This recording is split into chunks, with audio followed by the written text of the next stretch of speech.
اللہ وبرکاتہ۔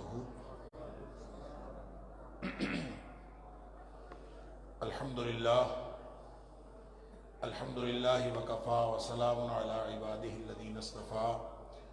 اشہد ان لا الہ الا اللہ وحدہ لا شریک لہ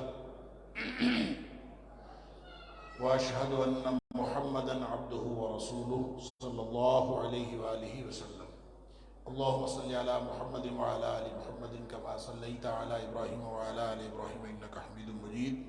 اللہم بارک علی محمد وعلی آل محمد کما بارکت علی ابراہیم وعلی آل ابراہیم انکا حمید مجید۔ اما بعد، اللہ کے فضل، اس کی توفیق اور اس کی رحمت سے آج پہلی تراویح ہماری مکمل ہوئی اور پہلا قیام اس میں قاری صاحب نے سوا پارہ الحمدللہ پڑھا ہے، تو گویا پہلا پارہ اور دوسرے پارے کا پہلا ربع، اس کے ساتھ آج الحمدللہ ہمارا قیام مکمل ہوا۔ پہلے پارے میں سورہ فاتحہ ہے اور پھر سورہ بقرہ کی 141 آیات ہیں، اور اگر پہلا ربع دوسرے پارے کا ساتھ شامل کر لیا جائے تو کل 176 آیات سورہ بقرہ کی آج ہم نے سماعت کی ہیں اور یہ شرف حاصل کیا ہے۔ اللہ تعالیٰ ہم سب کی طرف سے قبول فرمائے۔ سورہ فاتحہ، جس کا معنی ہی کھولنے والی، فاتحہ کا معنی ہوتا ہے کھولنے والی، گویا یہ پہلا جو افتتاحیہ ہے اور یہاں سے قرآن کا آغاز ہوتا ہے، اسی لیے اس کا نام فاتحہ ہے۔ ویسے تو اس کے بہت سارے نام ہیں، حدیث کے اندر آتے ہیں، بعض مفسرین کا خیال یہ ہے کہ 20 سے زیادہ نام جو ہیں سورۃ الفاتحہ کے احادیث کے اندر آئے ہیں، تو کیونکہ اس کے فوائد بہت زیادہ ہیں، بے شمار ہیں، اس لیے اتنے ہی اس کے نام ہیں، لیکن معروف نام اس کا الفاتحہ۔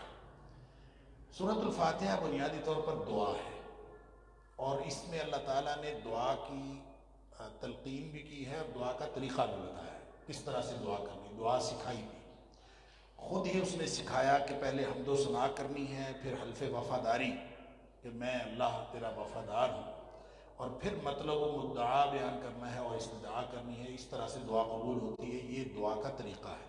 لہٰذا کسی نے بھی دعا کرنی ہو تو سورہ فاتحہ کا یہ طریقہ ہمیشہ ملحوظ رکھے۔ سب سے پہلے اللہ کی حمد و ثنا بیان کرے، اور حمد و ثنا بیان کرتے وقت قرآن کی آیات اگر حمد و ثنا والی اور اللہ کی ربوبیت والی آیات اگر پہلے پڑھ لی جائیں تو اس کے اندر اللہ تعالیٰ نے بہت زیادہ، یعنی اس سے اللہ کی رحمت آپ کی طرف متوجہ ہو جاتی ہے۔ اور جتنی بڑے بڑے علماء اور اسلاف سے ہم نے دعاؤں، جو مستجاب الدعوات قسم کے جو اسلاف گزرے ہیں، ان کا طریقہ ہمیشہ یہی تھا کہ وہ قرآن کی آیات پڑھتے تھے، پڑھتے جاتے تھے، اور پھر جب محسوس کرتے تھے کہ اب اللہ کی رحمت کو میں نے اپنی طرف متوجہ کر لیا ہے، تو اس کے بعد وہ اپنا مدعا بیان کرتے تھے۔ تو یہی طریقہ اللہ کریم نے یہاں بیان کیا ہے۔ یعنی بعض حدیث میں آتا ہے کہ تین آیات ایسی ہیں قرآن میں جو جن کو کہا جاتا ہے کہ یہ اسم اعظم گویا اس کے ذریعے سے دعا قبول ہوتی۔ وہ تین آیات، ایک آیت الکرسی ہے اور ایک سورہ آل عمران کی دوسری آیت ہے، اور اسی طرح وعنت الوجوہ للحی القیوم، یعنی تینوں آیات کے اندر اللہ کی صفات ہیں الحی القیوم۔ اس کا مطلب ہے کہ اللہ کی صفات کے ذریعے سے جب دعا مانگی جائے تو وہ قبول ہوتی ہے۔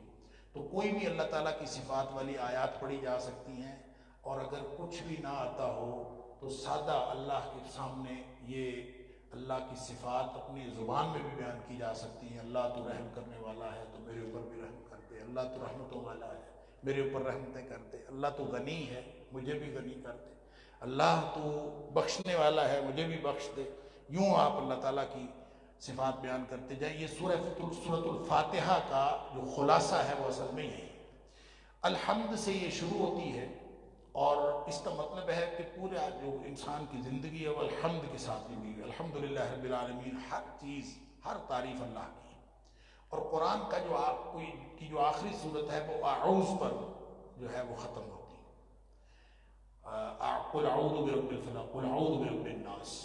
تو اس میں بھی ایک تو اس میں جو تعلق ہے، جو نسبت ہے، وہ یہ ہے کہ الحمدللہ رب العالمین ربوبیت سے ہی شروع ہوئی، اور قل اعوذ برب الناس ربوبیت میں ختم ہوئی۔ تو اصل مسئلہ یہ ہے کہ آپ اللہ کو رب مان لیں تو سارے مسئلے حل ہو جاتے ہیں۔ اور دوسرا اس میں سے مسئلہ یہ حاصل ہوا کہ زندگی اللہ نے اللہ کی حمد بیان کرنے کے لیے دی، اور حمد بیان کرنے میں جو رکاوٹیں پڑتی ہیں وہ شیطان یا ارد گرد کا ماحول وہ جو رکاوٹیں ڈالتا ہے اس کی پناہ بھی اللہ سے ہی مانگنی، تو اس سے حفاظت کر مانگتے ہوئے اسی طرح پوری زندگی، جیسے نبی پاک صلی اللہ علیہ وسلم خطبہ پڑھتے تھے تو خطبے کے معروف الفاظ آپ سب کو معلوم ہے، الحمدللہ نحمدہ ونستعینہ ونستغفرہ، کہ اللہ سب تعریف تیرے لیے ہے، اللہ کے لیے ہے، ہم اسی کی حمد بیان کرتے ہیں، اس کی حمد بیان کرنے کے لیے اسی سے مدد مانگتے ہیں، اور حمد بیان کرنے میں اگر کوئی کوتاہی رہ جائے تو اسی سے مغفرت مانگتے ہیں۔ وہ یہ پوری زندگی کا خلاصہ، اللہ کی حمد، اللہ کی تعریف بیان کرتے رہیں۔ تو پہلی جو 3 آیات ہیں، یہ بلکہ 4 آیات یہ دعا کے آداب ہیں، اور 5ویں آیت جو ہے وہ دعا کا استحقاق ہے۔ استحقاق کیا؟ ایاک نعبد و ایاک نستعین۔ اسلاف کا قول ہے، مفسرین کا، کہ جتنی آسمانی کتابیں ہیں اور جتنے آسمانی کتب اور صحائف اللہ نے نازل کیے ہیں، ان سب کا خلاصہ قرآن مجید ہے۔ قرآن مجید کا خلاصہ سورۃ الفاتحہ، سورۃ الفاتحہ کا خلاصہ یہ آیت ہے، ایاک نعبد و ایاک نستعین، کہ اللہ ہم صرف تیری عبادت کرتے ہیں اور صرف تجھ سے ہی مدد مانگتے ہیں۔ اور یوں جب انسان اللہ تعالیٰ کو اپنا آپ اللہ کے سپرد کر دیتا ہے تو یہ دعا کا استحقاق حاصل کر لیتا ہے، پھر اس کے بعد جو مانگے اللہ تعالیٰ عطا کر دیتا ہے۔ ایاک نعبد و ایاک نستعین جب کہتا ہے تو حدیث میں آتا ہے، نبی پاک صلی اللہ علیہ وسلم اللہ فرماتا ہے، ھذا بین عبدی بینی و بین عبدی، یہ معاملہ میرا اور میرے بندے کا آپس کا ہے۔ پھر جب بندہ اہدنا الصراط المستقیم کہتا ہے تو اللہ تعالیٰ اس کو کہتا ہے کہ جو اس نے مانگا میں نے اس کو عطا کر دیا، کہ اس نے مجھ سے ہدایت مانگی، تو باقی پورا قرآن اس ہدایت کا جواب ہے، اس دعا کا، الف لام میم ذالک الکتاب لا ریب فیہ ھدی للمتقین، یہ ہے وہ ہدایت۔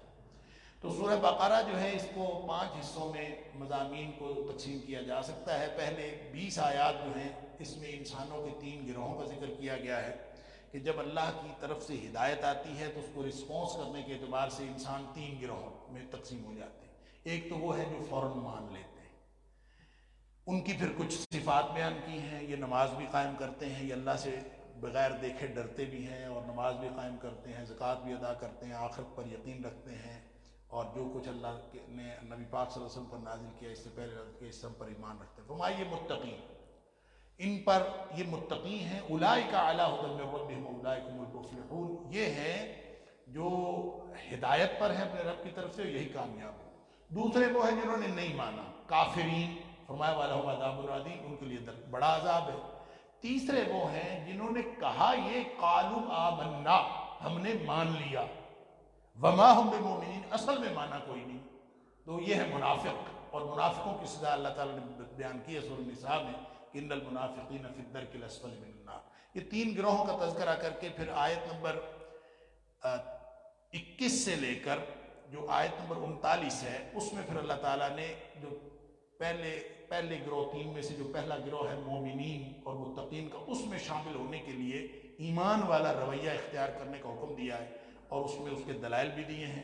پھر آیت نمبر 40 سے لے کر آیت نمبر 141 تک اللہ تعالیٰ نے بنی اسرائیل کو چارج شیٹ پیش کی ہے، چارج شیٹ کیا ہے، یعنی ان کی فرد جرم عائد کی۔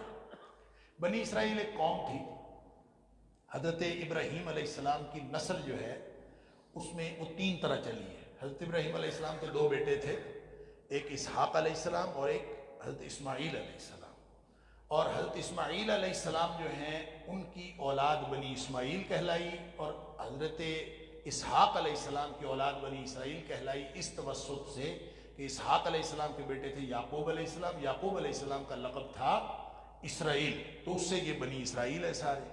اور ایک لڑی بنی اسماعیل کی، اور ایک تیسری لڑی بھی مفسرین نے کہا ہے کہ یہ حضرت سارہ کے بیٹے تھے، حضرت اسحاق، حضرت حاجرہ کے بیٹے تھے حضرت اسماعیل علیہ السلام، ایک تیسری بیوی تھی حضرت ابراہیم علیہ السلام کی جس کا نام تھا قطورہ، تو اس کی اولاد بنو قطورہ کہلائی ہے، اس میں سے نبی ہوئے۔ یعنی تینوں لڑیوں سے اللہ تعالیٰ نے نبوت عطا کی حضرت ابراہیم علیہ السلام، اس لیے جد الانبیاء، سارے انبیاء کی جو ہے باپ۔ تو حضرت ابراہیم علیہ السلام کے ساتھ جن لوگوں نے اپنا تعلق جوڑا ہے، اس وقت مشرکین مکہ بھی کہتے تھے اب ابراہیم علیہ السلام کی اولاد، ابراہیم علیہ السلام کی پیروی کر رہے ہیں۔ یہودی اور عیسائی یہ دونوں بنی اسرائیل میں سے ہیں، یہ بھی کہتے ہیں کہ ہم حضرت ابراہیم علیہ السلام کی پیروی کرتے ہیں۔ اس لیے اللہ تعالیٰ نے یہ بنی اسرائیل میں سارے نبی آتے گئے حضرت عیسیٰ علیہ السلام تک۔ اب ایک آخری نبی بنی اسماعیل، حضرت اسماعیل علیہ السلام سے لے کر نبی اکرم صلی اللہ علیہ وسلم تک درمیان میں کوئی نبی نہیں اس لڑی، اور وہ آخری نبی اللہ تعالیٰ نے پہلے ہی کہہ رکھا تھا کہ آخری نبی آئے گا۔ تو یہ جو یہودی تھے خاص طور پر، انہوں نے پہلی کتابوں میں پڑھ رکھا تھا کہ آخری نبی آئے گا، اور ان کو یہ بھی پتا تھا کہ یثرب جس کو بعد میں مدینہ منورہ کہا گیا، یہ دار الہجرہ ہوگا۔ لہٰذا یہ سارے جو بنی اسرائیل تھے، یہ ان کے بڑے بڑے قبائل جو پڑھے لکھے تھے، یہ آ کے ادھر ارد گرد انہوں نے بستیاں بنا لی، بیٹھ گئے۔ 3 بڑے قبیلے ان کے، بنو نذیر، بنو قینقاع اور بنو قریظہ، یہ آ کے وہاں بیٹھ گئے تھے۔ ان کے ساتھ پھر نبی اکرم صلی اللہ علیہ وسلم کا مکالمہ ہوا ہے۔ یہ کیونکہ مدنی صورت ہے، اور مدنی صورت میں بتایا گیا ہے کہ اس سے پہلے بنی اسرائیل کے اندر نبوت کا سلسلہ چلتا رہا، اب یہ منتقل ہوا ہے بنی اسرائیل سے بنی اسماعیل کی طرف، تو یہ ان سے وہ اعزاز چھین لیا گیا ہے جو ان کو عطا کیا گیا۔ اس کو چھین لینے کی وجہ کیا ہے؟ اس کو کہتے ہیں چارج شیٹ کرنا یا فرد جرم عائد کرنا۔ اس میں بھی پھر خاص طور پہ جو آیت نمبر 141 تک میں نے کہا چارج شیٹ ہے، اس میں جو آخری حصہ ہے کوئی 15-17 جو آیات ہیں، آیت نمبر 123، 24، 124 سے لے کر 141 تک، اس میں اللہ نے ملت ابراہیمی کی وضاحت بھی کی ہے۔ جہاں یہ پارہ اختتام کو ہوتا ہے، پہلا پارہ جہاں مکمل ہوتا ہے، اللہ تعالیٰ نے وہاں ملت ابراہیمی کی وضاحت بھی کی ہے کہ اصل میں ملت ابراہیمی ہے کیا، اور اصل ابراہیم علیہ السلام کی ملت پر چلنے والے کون ہیں؟ نہ یہودی ہے نہ عیسائی ہیں، بلکہ وہ ہیں جو نبی اکرم صلی اللہ علیہ وسلم کے پیروکار ہیں۔ خود نبی پاک صلی اللہ علیہ وسلم ملت ابراہیمی پر ہے۔ لہٰذا یہ آیت نمبر 40 سے لے کر 123 تک آپ کہہ لیجیے ان کو چارج شیٹ کیا ہے، اس میں ان کے جرائم کی فہرست بتائی ہے، ان کو بتایا کہ تمہیں منصب امامت عطا کیا تھا، اب اس سے تمہیں معزول کر دیا گیا ہے۔ یہ پوری توحید اس میں یہ توحید کے دلائل بھی اس میں دیے گئے ہیں، تاریخ بیان کی گئی یہودیوں کی، اور آخری شریعت جو نبی پاک صلی اللہ علیہ وسلم کو دی گئی ہے اس پر ایمان لانے کے لیے دعوت دی گئی ہے۔ پھر آیت نمبر 142 جہاں سے دوسرا پارہ شروع ہوتا ہے، وہاں سے لے کر آیت نمبر 283 تک اجتماعی احکام ہیں، اور جو اس امت کے لیے احکام ہیں وہ بتائے گئے ہیں۔ پھر آخر میں جو تیسرے پارے میں جا کے آیت نمبر 284 سے 86 تک جو ہے وہ آخری شریعت کے حوالے سے چند دعائیں بھی ہیں، اور آخری شریعت پر عمل کرنے کا حکم ہے۔ تو میں نے عرض کیا تھا کہ یہ پہلی 20 آیات کے بعد اللہ تعالیٰ نے جب آیت نمبر 21 سے نوع انسانی کو خطاب کیا ہے کہ تم سب جو ہے وہ اللہ کی بندگی کی طرف آ جاؤ، تو وہاں کچھ دلائل دی ہیں، دلائل توحید، کہ ایمان کا رویہ کس طرح اختیار کیا جاتا ہے۔ ایمان کا رویہ اس طرح، اگر تم متقی بننا چاہتے ہو، اگر پہلے گروہ میں جانا چاہتے ہو، تو اس کا کوئی اور راستہ نہیں سوائے اس کے کہ اپنے آپ کو اپنے رب کے سامنے سبمٹ کر دو۔ یا ایھا الناس اعبدوا ربکم، اپنے رب کی بندگی شروع کر دو۔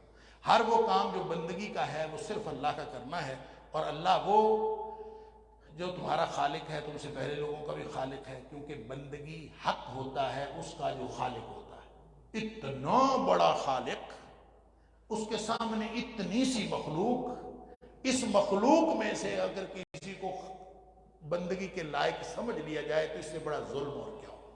یہ ہے وہ بات جو اللہ تعالیٰ پورے قرآن میں بار بار بتاتا ہے، اور پھر فرمایا کہ وہ ذات جس نے زمین کو بچھونا بنایا، آسمان کو چھت بنایا، اور آسمان سے پانی برسایا۔ ایسے دلائل دیے ہیں جن کے بارے میں تاریخ کے کوئی بھی معبودان باطل جتنے بھی رہے ہیں، کبھی انہوں نے دعویٰ نہیں کیا کہ میں نے آسمان بنایا، میں نے زمین بنائی، میں نے بارش برسائی۔ یہ کبھی کسی نے دعویٰ نہیں کیا۔ اللہ تعالیٰ نے صرف وہ دلائل دیے ہیں جو کبھی جس کا کوئی دعوے دار رہا ہی نہیں۔ انا ربکم الاعلی کہنے والا فرعون جو ہے، وہ بھی کبھی یہ دعویٰ نہیں کر سکا کہ یہ میں نے بنایا۔ تاریخ کے جتنے بھی باطل معبود ہیں، کبھی کسی نے دعویٰ نہیں کیا۔ تو اس لیے اللہ تعالیٰ نے عبادت رب کے وہ دلائل دیے ہیں، اور پھر اس کے بعد اللہ تعالیٰ نے کفر کے بارے میں اللہ تعالیٰ فرماتا ہے اس کی یہ بے دلیل ہے۔ کیف تکفرون باللہ، اگر تم خالق کو سمجھ جاؤ، خالق کی تخلیق کو اور اپنے پیدا ہونے کے عمل کو سمجھ جاؤ، تو انسان کفر کر ہی نہیں سکتا۔ فرمایا کیف تکفرون باللہ، تم کفر کر کیسے سکتے ہو اللہ کے ساتھ؟ وکنتم امواتا فاحیاکم، تم مردے تھے، اللہ نے تمہیں زندگی دی، اندازہ تو کرو، جس اللہ نے تمہیں زندگی دی اس کے ساتھ انسان کفر کیسے کر سکتا؟ بنانے والا وہ اور میں بندگی کسی اور کی کروں، یہ کیسے ممکن؟ ثم یمیتکم، پھر وہ ایک دفعہ مارے گا، ثم یحییکم، پھر تمہیں زندہ کرے گا، ثم الیہ ترجعون، پھر تم اس کی طرف لوٹائے جاؤ گے۔ پھر آگے آیت نمبر 30 سے 39 تک تخلیق آدم کا ذکر ہے، جنت کا ذکر ہے۔ آدم علیہ السلام کو جب بنانے لگا اللہ تعالیٰ، تو اللہ تعالیٰ نے پوچھا فرشتوں کو، کیوں بھی میں بنانے لگا ہوں اپنا خلیفہ؟ اور انہوں نے کہا بھی کیا ضرورت کیا ہے بنانے کی، ہم تیری تسبیح و تقدیس کرنے کے لیے کافی ہیں، یہ زمین میں فساد کرے گا۔ اللہ تعالیٰ نے فرمایا جو میں جانتا ہوں تم نہیں جانتے۔ ان کو چیزوں کے نام بتا دیے آدم علیہ السلام کو، فرشتوں کو کہا بتاؤ تو ان چیزوں کے نام بتاؤ، فرشتوں کو کیا پتا، انہوں نے کہا جو تم نے سکھایا ہی نہیں، ہمیں پتہ ہی نہیں۔ تو پھر اللہ تعالیٰ نے آدم علیہ السلام کو کہا کہ ان کو نام بتا دو۔ آدم علیہ السلام نے جب نام بتائے تو فرشتے حیران رہ گئے کہ یہ ہمیں نہیں پتا اور اس کو پتا ہے۔ اللہ تعالیٰ نے فرمایا میں نے کہا تھا نا میں جو جانتا ہوں تم نہیں جانتے، میں زمین و آسمان کے غیب باتوں کو میں جانتا ہوں اللہ۔ پھر اللہ تعالیٰ نے کہا سجدہ کرو۔ یہ ابتدائی آفرینش ذرا سے اشارے کیے ہیں، سمجھ اس سے یہ بات آتی ہے کہ انسان مسجود ملائک بنا ہے علم کی وجہ سے۔ علم اس کو اللہ نے عطا کیا، عطا کرنے والا وہی، لیکن جب علم عطا ہوا ہے تو پھر یہ مسجود ملائک بنا ہے۔ پھر فرشتوں کو حکم ہوا کہ سجدہ کرو، ابلیس نے کہا میں نے نہیں کرنا، اور پھر ابلیس اپنے کام پر لگ گیا، اس نے اللہ کو چیلنج کر دیا، کافروں میں سے ہو گیا۔ اس نے کہا میں اس کو پھسلاؤں گا، اور پھر جنت میں رہتے تھے، فَأَزَلَّهُمُ الشَّيْطَانُ، جنت سے اللہ تعالیٰ نے فرمایا تھا کہ اس درخت کو نہ چھونا، باقی جو مرضی کھاؤ پیو، لیکن شیطان نے ان کو بہکا دیا۔ پھر اللہ تعالیٰ نے پوری جد و جہد کا خلاصہ بتایا ہے کہ اب زمین پر اتر جاؤ، اب تمہیں کیونکہ تم نے غلطی کی ہے، جنت میں جا کے تمہیں یہ سکھایا گیا ہے کہ اگر تم اللہ کی نافرمانی نہ کرتے تو ہمیشہ کی موج تمہارے حصے میں آتی۔ اب تم نے اللہ کی نافرمانی کی ہے تو اللہ کی نافرمانی سے نعمتیں چھن جاتی ہیں، یہ قانون بتا دیا، لہذا اب اللہ کی نافرمانی نہیں کرنی، نعمتیں چھن جاتی ہیں۔ اب زمین پہ چلے جاؤ، اب اللہ کی طرف سے ہدایت آئے گی، اور قانون یہ بنا دیا ہے کہ فمن تابع ہدایا فلا خوف علیہم ولا هم يحزنون، جو میری بھیجی ہوئی ہدایت کے پیچھے چلے گا اس کو نہ کوئی خوف ہوگا نہ کوئی غم ہوگا، اور جو والذین کفروا کذبوا بآیاتنا، اور جنہوں نے انکار کیا ہماری آیتوں کو جھٹلایا، اولئک اصحاب النار هم فیہا خالدون، وہ ہمیشہ جہنم میں رہیں گے۔ آگے پھر یا بنی اسرائیل اذکروا نعمتی التی انعمت علیکم سے وہ بات شروع ہوتی ہے جو میں نے عرض کیا تھا کہ اے بنی اسرائیل یاد کرو میرے انعامات کو جو میں نے تمہارے اوپر کیے تھے۔ میں نے کہا تھا تم میرا وعدہ پورا کرو میں تمہارا وعدہ پورا کروں۔ اللہ نے یہ فرمایا تھا، یہاں سے آغاز ہوا اور پھر یہ آیت نمبر 123 تک چلتا ہے۔ درمیان میں اللہ تعالیٰ نے وہ فضیلتیں جو ان کو دی تھیں وہ یاد کروائی ہیں، وہ انعامات جو ان کو دیے ہیں وہ بھی، اور پھر ان کی جو نافرمانیاں ہیں اور جو سزائیں ہیں سب کا تذکرہ کیا ہے۔ اور مفسرین نے لکھا ہے کہ اس میں 10 وہ فضیلتیں اور انعامات ہیں جو اللہ تعالیٰ نے ان کو دیے تھے جو کسی اور کو نہیں ملے، لیکن ان کی 10 قسم کی نافرمانیاں جو انہوں نے اللہ کی کی، اور پھر 10 قسم کی سزائیں اللہ تعالیٰ نے ان کو دیں۔ یوں یہ ہمیشہ ہمیشہ کے لیے اللہ کی تعالیٰ کی طرف سے راندہ درگاہ ہو گئے، لیکن ان میں احکام کا ذکر بھی ہے جس کو احکام عشرہ کہتے ہیں، وہ بھی 10 ہی احکام ہیں، 10 ہی فضیلتیں تھیں، 10 ہی ان کی نافرمانیاں اور 10 ہی سزائیں، واللہ اعلم۔ پھر اللہ تعالیٰ نے ان کی تفصیل بھی بتائی ہے، بادل کا سایہ اللہ تعالیٰ نے عطا فرمایا، من و سلوہ عطا فرمایا، انہوں نے کہا جی ہم نے سبزیاں کھانی ہیں، عجیب قوم تھی۔ اور پھر اللہ تعالیٰ نے ایک واقعہ ہوا تھا، کوئی قتل پتہ نہیں چل رہا تھا، تو حضرت موسیٰ علیہ السلام کو کہا کہ ان کو کہو کہ گائے ذبح کریں۔ اللہ اکبر، حضرت موسیٰ علیہ السلام نے کہا گائے ذبح کرو۔ اب دیکھیں قتل کا معاملہ، نبی کہہ رہا ہے گائے ذبح کرو، انہوں نے سمجھا مذاق کر رہا، کیونکہ جھگڑا تو یہ تھا کہ وہ کسی نے لاش اپنے کسی اور کے گھر پھینک دی تھی، تو سمجھ نہیں آ رہی تھی کہ اندھا قتل ہے، پتہ نہیں کون قاتل ہے، تو پتہ تو قتل کا کرنا تھا، یہ جھگڑا چل رہا تھا۔ اللہ نے حکم دیا اپنے نبی کے ذریعے سے موسیٰ علیہ السلام کے لیے ان کو کہو گائے ذبح کرو، ان کو کہا گائے ذبح کرو، وہ حیران ہو گئی، اتتخذنا ہزوا، مذاق کرتے ہو؟ قال اعوذ باللہ ان اکون من الجاہلین، حضرت موسیٰ علیہ السلام نے فرمایا میں اللہ کی پناہ میں آتا ہوں کہ میں جاہلوں میں سے ہوں۔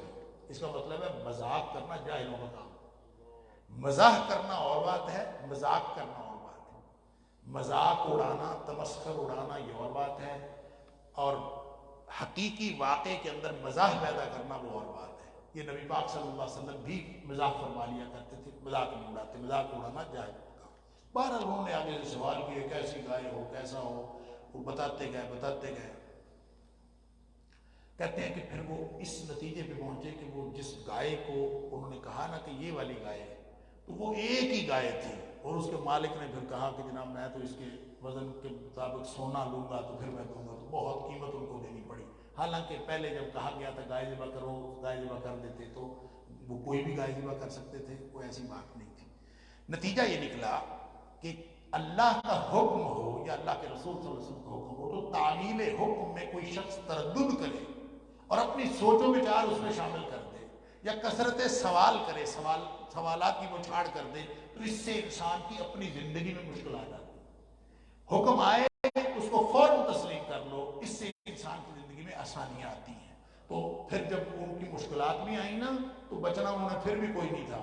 آخر پہ انہوں نے کہا انشاءاللہ انا انشاءاللہ لمہتدون. جب انشاءاللہ کہی تو پھر ان کو اس مشکل سے نجات ملی. بہرحال نافرمانیاں انہوں نے کی, اس سے اللہ تعالیٰ نے فرمایا ثم قست قلوبهم من بعد ذلك فهي كالحجارة او اشد قسوة. نافرمانیوں کا ایک نتیجہ یہ ہوتا ہے کہ دل سخت ہو جاتا ہے, اور دل کی سختی جو ہے یہ لعنت کی علامت ہے. اللہ تعالیٰ کو آپ فرمائے.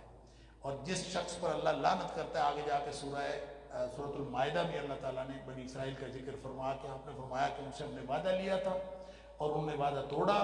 فَبِمَا نَقْضِهِمْ مِيثَاقَهُمْ لَعَنَّاهُمْ وَجَعَلْنَا قُلُوبَهُمْ قَاسِيَةً, کہ ان کے وعدہ توڑنے کی وجہ سے ہم نے اوپر لعنت کر دیا اور ان کے دل سخت کر دیا. جس شخص کا دل سخت ہوتا ہے یہ لعنت کی علامت ہے. اللہ تعالیٰ معاف کرو. اس کو بہت زیادہ اللہ تعالیٰ کے سامنے سجدہ ریز ہونا چاہیے, اور اپنے دل کی نرمی پیدا کرنے کے لیے قرآن پڑھنا چاہیے, اس طرح کے اذکار کرنے چاہیے, پھر اللہ تعالیٰ کو یاد کرنا چاہیے, موت کو یاد کرنا چاہیے. یہ دل کی سختی جو ہے بہت, دل کو زنگ لگ جانا, یہ بھی ایک اس کی نبی پاک صلی اللہ علیہ وسلم فرمایا جیسے لوہا پانی میں پڑا رہے اسی طرح اور اس کو زنگ لگ جاتا ہے, اسی طرح دلوں کو بھی زنگ لگ جاتا ہے.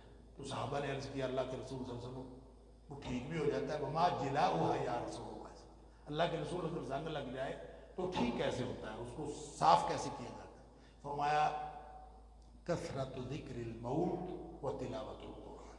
دو چیزیں دل کو نرم کرتی ہیں اور صاف کرتی ہیں, اللہ کی یہ اپنی موت کو زیادہ زیادہ یاد رکھنا اور قرآن کی تلاوت کرنا. پھر اس کے اندر احکام عشرہ کا ذکر بھی ہے, بنی اسرائیل کی اسم و عدوان اور احکام الہیہ کے حوالے سے جو وہ پیروی نہیں کرتے تھے اس کا ذکر کیا گیا ہے. پھر یہ بھی بتایا کہ نبی صلی اللہ علیہ وسلم کو بنی اسرائیل ایسے پہچانتے ہیں جیسے یہ اپنے بیٹوں کو پہچانتے ہیں, لیکن پھر بھی صرف اور صرف خاندانی رقابت کی وجہ سے یہ ہمارے خاندان میں سے کیوں نہیں آیا, اس لیے انہوں نے نسلی تعصب کی وجہ سے جو ہے وہ انہوں نے انکار کیا ہے حضرت نبی پاک صلی اللہ علیہ وسلم کا. پھر ان کا جو مقرب ہونے کا دعویٰ تھا, ہم اللہ کے مقرب ہیں, اللہ کے بندے ہیں, اللہ کے بیٹے ہیں, اللہ کے بڑے مقرب, ہمیشہ کہتے تھے یہودی, ہم بھی کہتے ہیں ہم اللہ کے بڑے مقرب. اللہ نے ان کا پول کھولا ہے, آیت نمبر 94 سے 96 تک بھی, آگے آیت نمبر 111 تک ان کا پول یوں کھولا ہے کہ اللہ تعالیٰ فرماتا ہے کہ جو بندہ جس کا پیارا ہوتا ہے اس کے پاس جاتا ہے نا, تو تم اگر اللہ کے پیارے تو جاؤ اللہ کے پاس, اور اللہ کے پاس جاؤ, موت مانگو اللہ سے, اور ان کو کہو نا موت مانگو, یہ کبھی موت نہیں مانگتے, بلکہ موت سے جتنا ڈرتا ہے نا یہودی اتنا تو مشرک بھی نہیں ڈرتے. اللہ تعالیٰ فرماتا ہے وَلَا تَجِدَنَّهُمْ أَحْرَصَ النَّاسِ عَلَىٰ حَيَاتٍ وَمِنَ الَّذِينَ أَشْرَكُوا, مشرکوں سے بھی زیادہ یہ موت سے ڈرتے ہیں. حالانکہ وہ ویسے کہتے ہیں اللہ کے بڑے پیارے, اللہ کے پیارے ہو. پھر فرمایا يَوَدُّ أَحَدُهُمْ لَوْ يُعَمَّرُ أَلْفَ سَنَةٍ, ان کے میں ہر ایک کا دل کرتا ہے میری 1000 سال عمر ہو. اور پھر فرمایا کہ ان کے 1000 سال عمر ہو بھی جائے تو عذاب سے نہیں بچ سکیں گے, اللہ تعالیٰ معاف فرمائے. پھر یہ ایک اور بہانہ بناتے تھے نبی کریم صلی اللہ علیہ وسلم کی مخالفت کا, یہ کہتے تھے کون سا فرشتہ آپ کے اوپر وحی لے کے آتا ہے؟ نبی پاک صلی اللہ علیہ وسلم جبریل. انہوں نے کہا جبریل سے تو ہماری ویسی دشمنی, جبریل سے ہمارے تعلقات ٹھیک نہیں, اگر کوئی اور فرشتہ میکائیل لاتا کوئی اور لاتا. اللہ تعالیٰ نے فرمایا کہ جبریل نے اپنی مرضی سے وحی نازل نہیں کی, اس نے اللہ کی مرضی سے وحی نازل کی. اور دوسری بات یہ کہ جو جبریل کا دشمن ہے وہ اللہ کا بھی دشمن ہے, وہ میکائیل کا بھی دشمن ہے. سارے فرشتے اللہ کے بندے ہیں, لہٰذا یہ تمہارے کہنے سے یہ نہیں ہوتا, بلکہ اللہ تعالیٰ نے جس طرح سے. پھر اس طرح ان کے مقرب ہونے کا یوں بھی اللہ تعالیٰ نے پول کھولا ہے کہ قالوا لن يدخل الجنة الا من كان هودا او نصارى, کہتے تھے یہودی ہو یا عیسائی ہو پھر جنت میں جائے گا, ورنہ جنت میں کوئی نہیں جانا. اللہ تعالیٰ فرماتا ہے تلک امانیہم, یہ ان کی خواہشات ہیں, بندہ جو کچھ ہوتا ہے نا بندہ سمجھتا ہے میں ٹھیک ہوں، اپنی خواہش ہے. قل ہاتوا برہانکم ان کنتم صادقین، اگر تم سچے ہو تو پھر لاؤ دلیل. دلیل ان کے پاس ہے ہی کوئی نہیں. اللہ اکبر. پھر اللہ تعالیٰ نے یہود کے کردار سے بچنے کا حکم دیا ہے کہ نہ بھی لن ترضی عنک الیہود ولا النصارى حتی تتبع ملتہم، یہ یہودی اور عیسائی جو ہیں یہ کبھی بھی تمہارے اوپر خوش نہیں ہو سکتے جب تک تم ان کی ملت کی پیروی نہ کرو، اور ان کی پیروی بالکل ہرگز نہیں کرنی. تمہارے اوپر اللہ نے علم دے دیا ہے. وَلَئِنِ اتَّبَعْتَ أَهْوَاءَهُمْ بَعْدَ الَّذِي جَاءَكَ مِنَ الْعِلْمِ، اللہ کی طرف سے العلم قرآن آ جانے کے بعد اگر آپ نے ان کی خواہشات کی پیروی کی، مَا لَكَ مِنَ اللَّهِ مِن وَلِيٍّ وَلَا نَصِيرٍ، اے حبیب صلی اللہ علیہ وسلم آپ بھی اگر یہ کریں گے تو اللہ کی طرف سے نہ کوئی دوست ہوگا نہ کوئی کارساز.